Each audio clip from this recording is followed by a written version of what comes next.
अपने नेता का इतिहास निकालो, उसके गिरेबान में जाके देखो की उन्होंने क्या क्या किया है। तुमच्या दृष्टीनं विकास म्हणजे नेमकं काय? जे चुकीच्या पद्धतीने चाललेलं आहे ते 100% बदलवणं आणि इथली जी व्यवस्था आहे इथं एक सुद्धा दिशादर्शक काम तुम्हाला 9 वर्षामध्ये दिसत नाहीये. पर्यावरणाचा मुद्दा तुमच्या अजेंड्यावरती आहे? 100% पर्यावरणाचा अजेंडा आहे आणि धार्मिक दृष्ट्या जे वातावरण आहे हे पिंपरी चिंचवडकरांनाच नव्हे तर संपूर्ण महाराष्ट्राला हे धोकादायक आहे. जे दादांनी केलेलं काम आहे तेच काम लोक आजपर्यंत सांगत आहेत.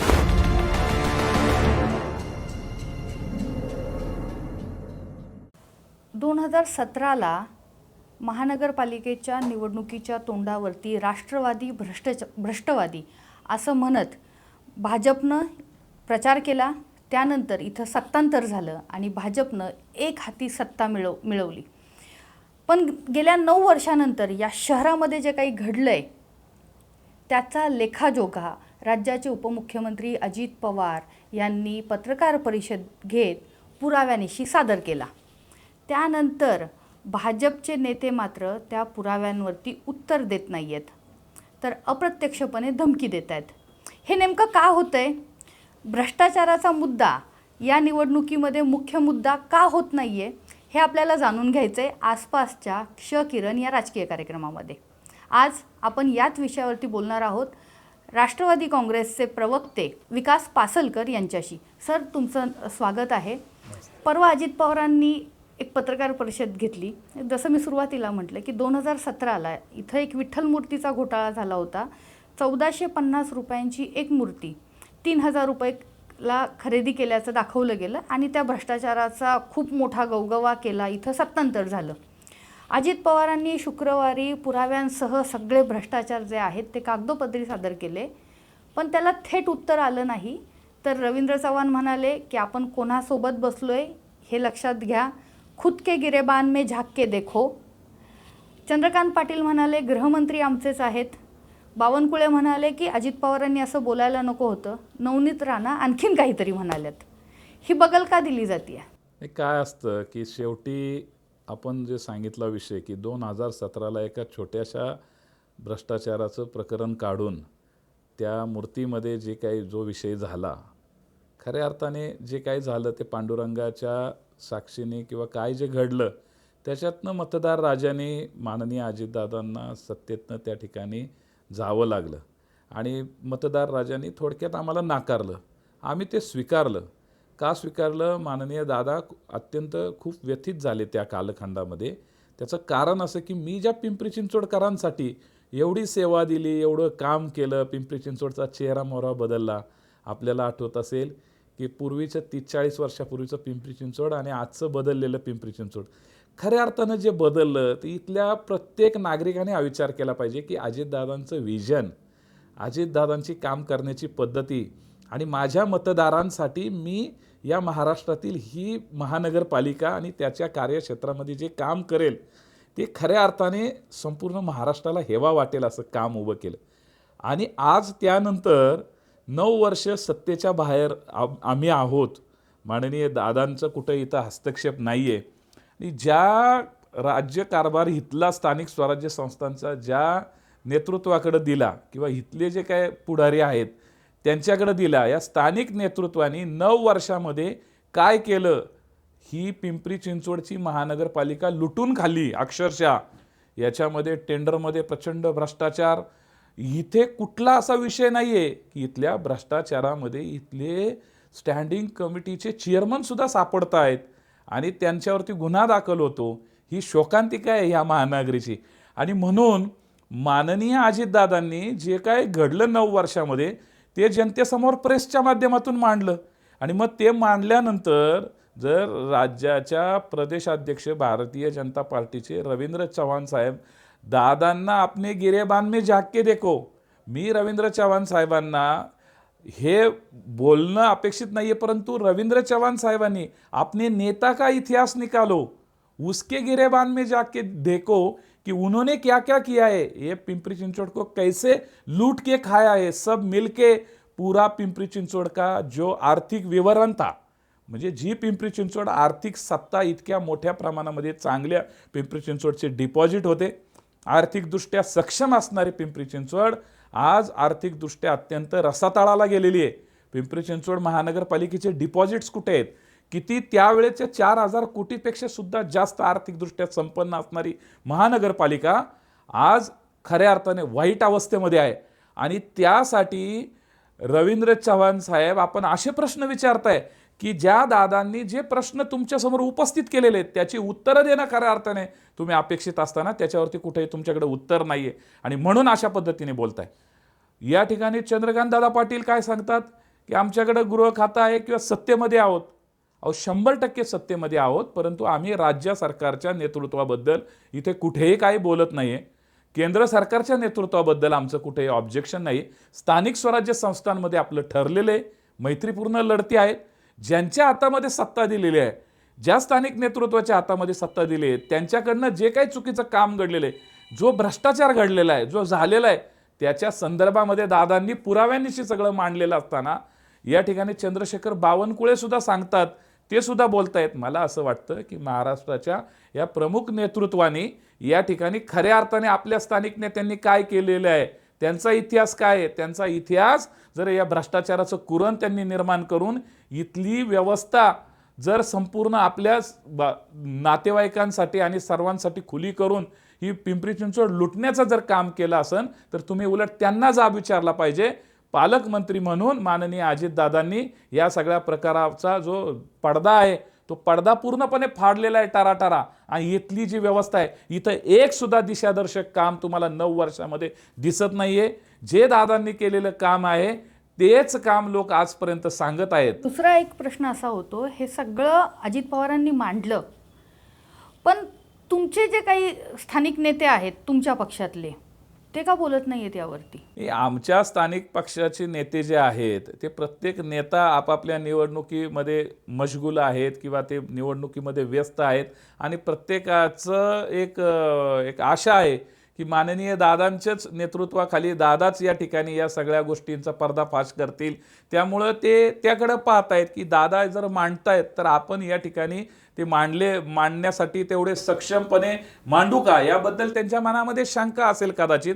परंतु मी आमच्याही स्थानिक नेतृत्वाला या ठिकाणी आपल्या माध्यमातून सांगेल की त्यांनी सुद्धा पुढे येऊन या ठिकाणी या सगळ्या भ्रष्टाचाराबद्दल बोललं पाहिजे, जनतेच्या समोर हे प्रश्न घेऊन गेलं पाहिजे आणि इथल्या स्थानिक नेतृत्वाने जे काही चुकीचं काम केलेलं आहे आणि माननीय दादांनी जे काही काम उभं केलेलं आहे ते काम जनतेपर्यंत जाऊन सांगितलं पाहिजे. दुसरी एक महत्त्वाची गोष्ट म्हणजे हे शहर औद्योगिक नगरी म्हणून ओळखलं जातं.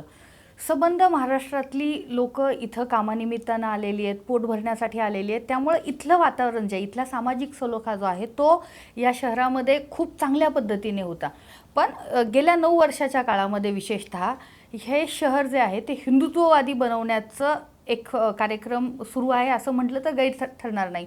राजकारणाच्या आधी तुम्ही समाजकारणामध्ये अनेक वर्ष आहात. तुम्ही शाहू फुले आंबेडकरांची विचारधारा घेऊन काम केलेलं आहे, महाराष्ट्रावर फिरलेला आहात. आणि अशा परिस्थितीत जेव्हा इथलं नेतृत्व हा चेहरा बदलण्याचा प्रयत्न करतं तेव्हा काय वाटतं?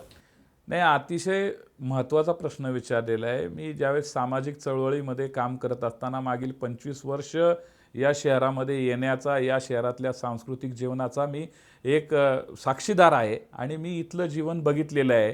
इथे शिव फुले शाहू आंबेडकर या विचारांचे कार्यकर्ते एकमेकामध्ये प्रेमाने राहत होते. परंतु अलीकडं इथल्या नेतृत्वाने एक विषय घेऊन हिंदुत्ववादी बनवण्याकडं जो कल चाललेला आहे, मला आपली विचारधारा जोपासण्याबद्दल काही मत नाही, परंतु आपली विचारधारा जोपासत असताना इतर धर्मियांबद्दलचा द्वेष जो पसरवला जात आहे त्या द्वेषाचं जे फळ आहे किंवा पुढे द्वेष पसरवल्यानंतर या ठिकाणी धार्मिक ध्रुवीकरण किंवा धार्मिक द्वेष पसरणार आहे, जातीय द्वेष पसरणार आहे. इतर जातीमध्ये राहत नाही आहे. इतर सर्व जाती एकमेकाविषयी संशयाच्या नजरेने पाहत आहेत आणि धार्मिकदृष्ट्या जे वातावरण आहे हे पिंपरी चिंचवडकरांनाच नव्हे तर संपूर्ण महाराष्ट्राला हे धोकादायक आहे.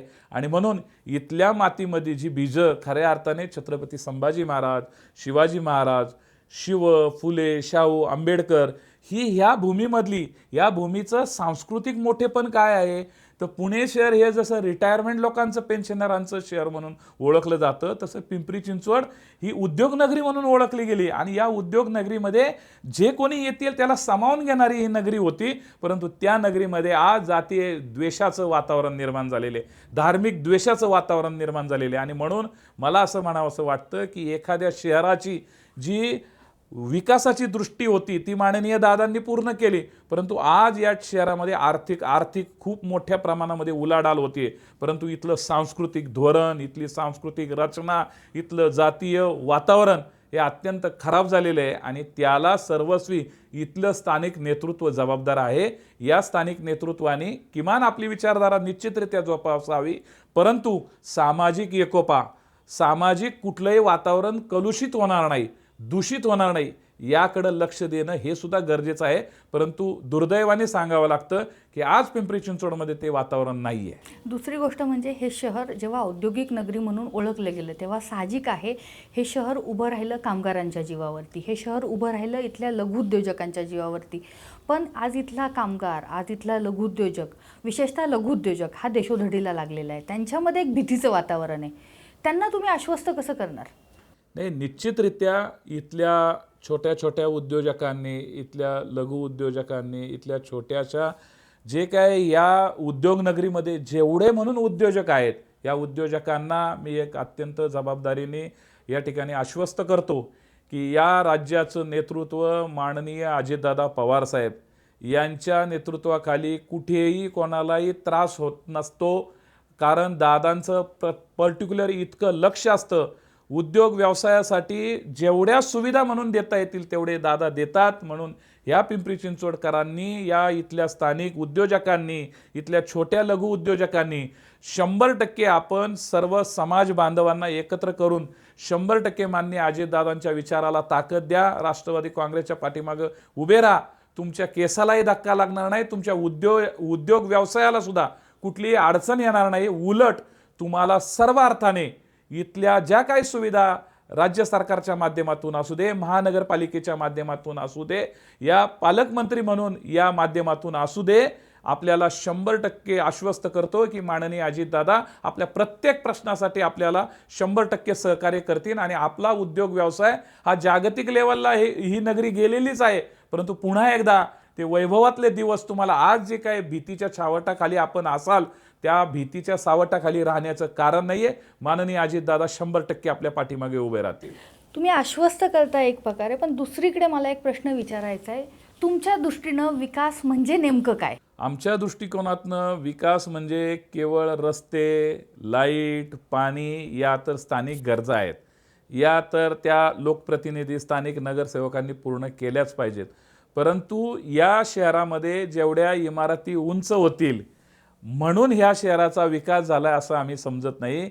या शहरातलं सांस्कृतिक वातावरण, इथला एकोपा, हा एक राहणं आणि एका अत्यंत विचारवंतांनी मोठ्या एकाने जशी जी व्याख्या केली होती की एखाद्या शहराचं मोठेपण कशावरून ओळखायचं, तर त्या शहराच्या केवळ उंच इमारती, गगनचुंबी इमारती पाहून त्या शहराचं सांस्कृतिक धोरण ठरवता येत नाही. तर त्या शहरामध्ये सांस्कृतिक वातावरण कसं आहे, त्या शहरामध्ये लोकांना जावंसं वाटतं का, त्या शहरामध्ये राहावंसं वाटतं का, हा आत्मविश्वास आम्ही पुढच्या काळामध्ये घेऊन या शहरामध्ये इथे वास्तव्य आणि इथलं सांस्कृतिक धोरण, इथली समाजरचना, इथले धार्मिक जे चुकीच्या पद्धतीने चाललेलं आहे ते 100% बदलवणं ही दृष्टिकोन ठेवून जेव्हा सर्वच क्षेत्राला आम्ही बदलवण्याचा प्रयत्न करू, तो आमच्या दृष्टिकोनातून इथला विकास असेल. या शहराचं पर्यावरण सुद्धा बिघडलेलं आहे. गेल्या आठवडाभरातली जर महाराष्ट्र प्रदूषण नियंत्रण मंडळाची आकडेवारी काढली तर इथल्या हवेनं अति धोकादायक पातळी जी आहे ती ओलांडलेली आहे. AQI जो आहे तो 200, 250, 300च्या घरात पोचलेला आहे. म्हणजे इथं श्वाससुद्धा गुदमरतोय. आत्ता श्वसनाचे आजार होत आहेत.